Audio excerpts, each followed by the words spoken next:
Bonjour à tous, bonjour à toutes, je suis Fiona Radkoff, inspectrice d'anglais.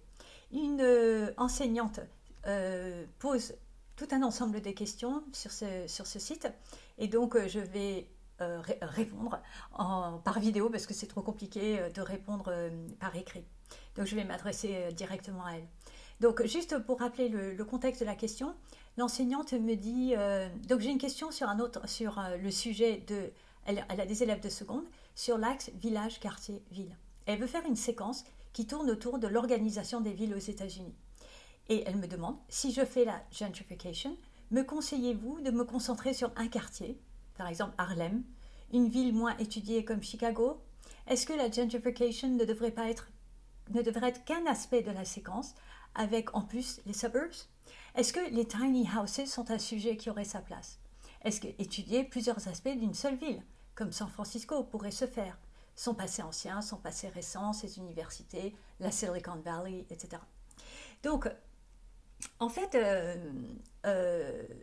dans un premier temps, dans le webinaire, pas le webinaire, dans ma réponse, je vais répondre à votre question et puis après, je vais vous donner une piste pour pouvoir aborder différentes thématiques avec les élèves. Parce que manifestement, vous avez beaucoup d'idées et ça me semble intéressant et je ne veux pas vous dire que vous devez vous limiter à une seule idée, même si je pense que c'est quand même important de ne pas trop s'éparpiller.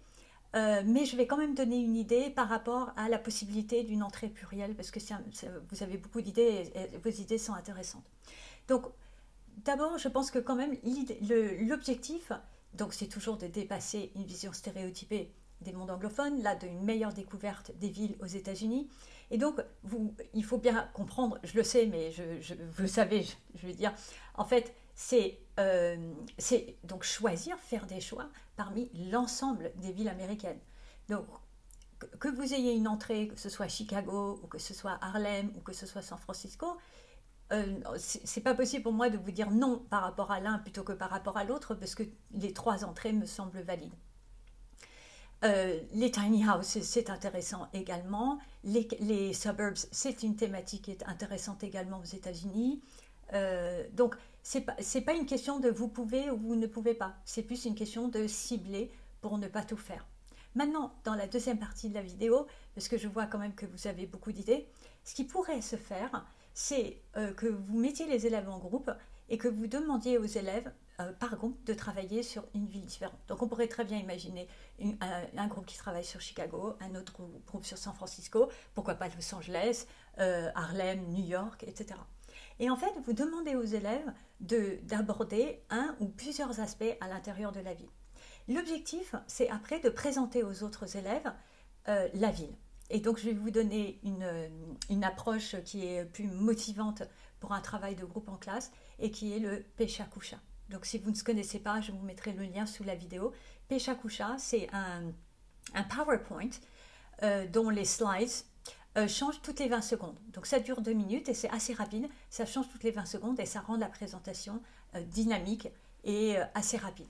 Et donc, ce qui peut être intéressant, c'est que vous demandiez aux élèves à travers un angle particulier, donc ça peut être, comme vous disiez, la gentrification avec les suburbs, l'évolution de la ville sur le plan historique, mais de choisir une entrée qui vous semble pertinente, de demander aux élèves de faire des recherches, et ils préparent par groupe un Pecha-Kucha. Donc après, quand ils présentent, l'objectif en fin de séquence, c'est de présenter son Pecha-Kucha aux autres élèves de la classe. Ce qui est important quand on fait une présentation face aux camarades, c'est que les autres élèves soient mis en position d'écoute active. Parce que si on a juste un groupe qui passe devant la classe et que les autres élèves n'ont rien à faire, en fait, les élèves, ils s'ennuient. Et puis, ils ont du mal à comprendre aussi, parce qu'ils n'ont pas tout le lexique, d'où l'intérêt d'avoir un PowerPoint avec des images pour illustrer ce qu'on dit. Donc, quand les élèves font leur Pecha-Kucha, ce qui est important, c'est que vous demandiez aux élèves de réserver, par exemple, les 5 dernières slides, j'ai oublié comment dire en français, de réserver les 5 dernières slides à une question à choix multiple. Et donc les élèves, ils choisissent par rapport à leur présentation 5 questions qu'ils veulent présenter à leurs camarades pour vérifier qu'ils ont bien écouté. Et donc ça peut être des questions à choix multiples. Et quand ils ont fait leur présentation, après ils passent la première question.